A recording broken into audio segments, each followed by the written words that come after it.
Well, good morning.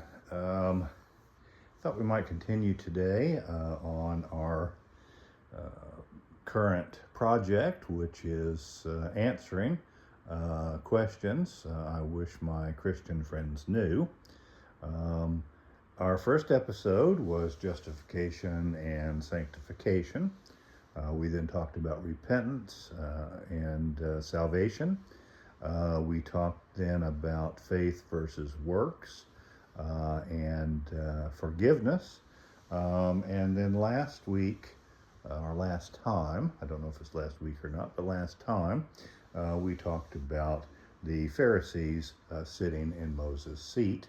In other words, being the religious authorities of the day.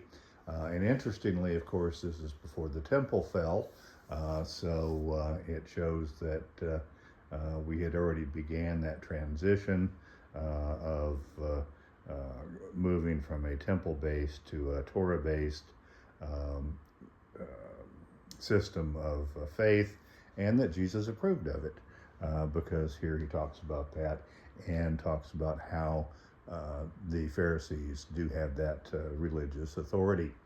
So I thought today we might talk about a new subject, and that subject, or two subjects.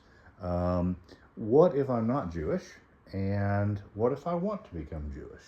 So let's talk about those ever so briefly. If you're not Jewish, which is completely fine, Jews believe that the righteous of all nations have a share in the world to come. And so you do not have to be Jewish to go to heaven. You don't have to be Jewish to have a relationship with God, etc., etc. This is our path. This is the way that we have chosen to serve God. This is our understanding of how we believe God wants to be served. But there are certainly other paths and other ways that people reach out to God. I think it's a bit of hubris to think that only one way makes it, and that you have to belong to that faith, or you are damned. Especially since Christians readily admit that there are many people on the planet that don't know Jesus, that have not accepted Jesus, that have never heard of Jesus, and that seems awfully capricious on God's part. But anyway, I digress. So if you're not Jewish, we believe that to be considered one of those righteous, all you have to do is follow the 7 Noahide laws. Now, these are the laws that we believe God gave to Noah, hence the word Noahide. They are extracted from I think just from the book of Genesis. And I wrote an article years ago where I add the Great Commandments along with the, I think it's James that talks about, I should have had this in front of me, I'm sorry. But James talks about you don't have to be circumcised, etc. You just have to do these things.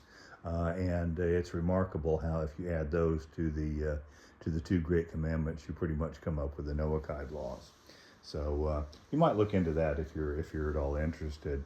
So the Noahide laws are basically very similar to the 10 Commandments. They don't include Sabbath, for instance, but they have a few other commandments and so forth that aren't in the 10 Commandments. They include the big 3, which is no idolatry, no murder, and no fornication. These are the same 3 that Jews have as the big 3, and that we believe that one should allow themselves to be put to death rather than carry them out. In Judaism, we believe that the law was given that we might live by it, not that we might die by it, and that we want to live to fight another day, so to speak, be an example to the world, etc. And if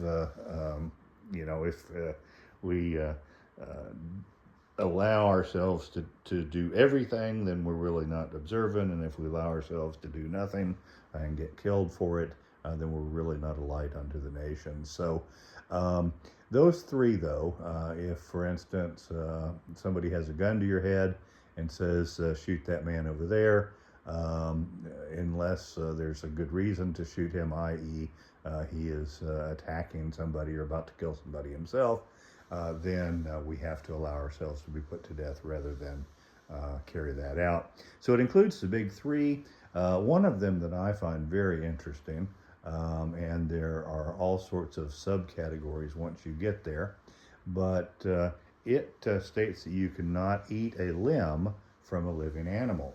So, for instance, in some Oriental countries, shark fin soup is a delicacy, and they basically catch a shark, cut off its fin, throw him back, and then make soup out of the fin. Sounds rather disgusting to me, especially the treatment of the shark, because they basically drowned. But we're not allowed to do that, or the Noachides are not allowed to do that. We have our own laws which refer to cruelty towards animals, and of course we can't do this either. But it's very interesting because cruelty towards animals then becomes a subsection of all of this, and there are a number of laws underneath it that prevent cruelty. So it's a very interesting set of laws. There are 7, but when you really parse them out, you come up with a much larger number, and so forth. So once again, all the righteous of each nation will have a share in the world to come. You're perfect just the way that you are. Do your best to live an upright life. Abraham, God approved basically of Abraham's righteousness, and so that basically he knew the law before it was given, because it had not been given at that point in time. So perhaps he was referring to the Noachide laws as well. Who knows? But anyway, even as an atheist, I think that one could derive most of these laws. I think that these are not strange laws that nobody would ever figure out. I think they're pretty basic laws that everybody would want to adhere to naturally anyway, Christian, Jew, Hindu, etc. So if you're not Jewish, you need to, just be a good person, and that type of thing.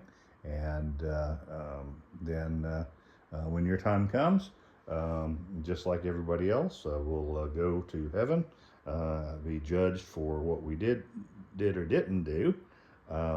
We in Judaism believe in more of a purgatory than a hell, and then hopefully heaven after that. So anyway, I do want to mention, though, that of course heaven is not all that important in Judaism, and we don't believe in hell, by the way. Maybe we could do that another time. But Judaism is a here and now faith. That's why I've just said all that I said about the Noachide laws. Those are all here and now. They have nothing to do with belief. We can keep the Noachide laws or the 613 commandments, whichever we are responsible for. And that is one reason why we don't missionize, in addition to people of all nations having a share in the righteous of all nations having a share in the world to come. But likewise, because you move from 7 to 613 commandments, and all of our commandments have subsections, so you really kind of multiply what you're responsible for. And we basically don't believe in giving people additional obligations. You should satisfy the obligations that you're given, and only, I think, in rare cases do the rabbis approve of conversion. It's becoming a little bit more popular these days, but in general, we don't want to put you in a position where, hey, if you would have just stayed the way that you are, you'd be on your way to heaven, but now you're not going to make the cut. Anyway, I digress and talk a lot in that department, sorry. So what if I want to become Jewish? So, becoming Jewish is via conversion. If your mother is Jewish, you're Jewish. If you were born Jewish but have kind of separated and come back, you're still Jewish. And if you convert before a Bet Din, a Jewish court, you are likewise Jewish. One difference in Christianity and Judaism is that Christianity is more of a self-proclaimed faith. In other words, if you say I'm a Christian, you probably are, because the requirements are pretty basic and pretty simple, and only you can know if you have done those or not. In Judaism, it's a little bit more public, and it's a little bit more ordered. You have to do generally a year, sometimes more, of study, depending on kind of where you're starting at. You have to live as a Jew for that year, and go to synagogue and keep kosher and keep Sabbath and all of those types of things. Then you go before a Bet Din.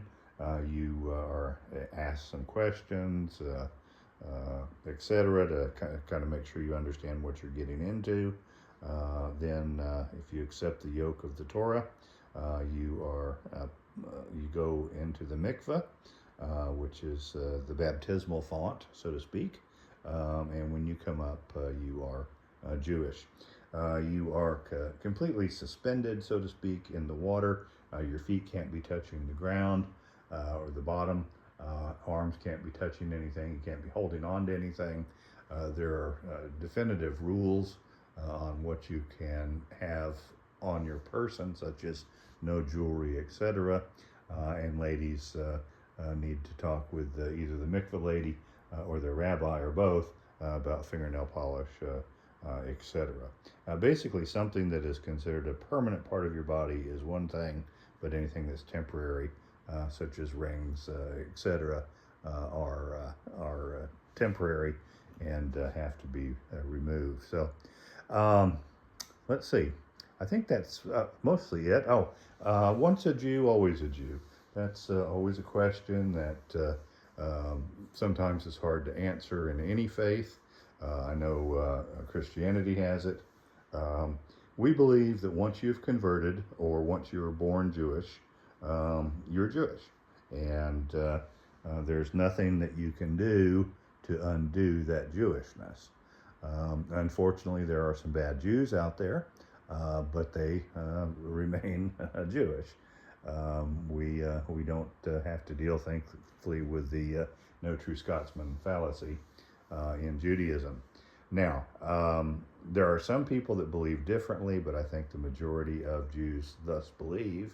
And so we always just hope for the return of people who have either gone into other religions, aren't observant, or are bad people, and we hope and pray for their return to true Torah Judaism. I did forget to answer my own question earlier. I had asked with Jesus which commandment or in which argument did Jesus side with Rabbi Shammai instead of Rabbi Hillel. Generally, Jesus's rulings were with Hillel and were more lenient. Shammai was, of course, more stringent. And if you answered divorce, you were correct. So, sorry about that. I just forgot about answering that question earlier. So, yeah, I guess that's it. I hope you enjoyed this version of answers to questions I wish my Christian friends knew. And I hope you have a great day, and thanks for listening. Shalom.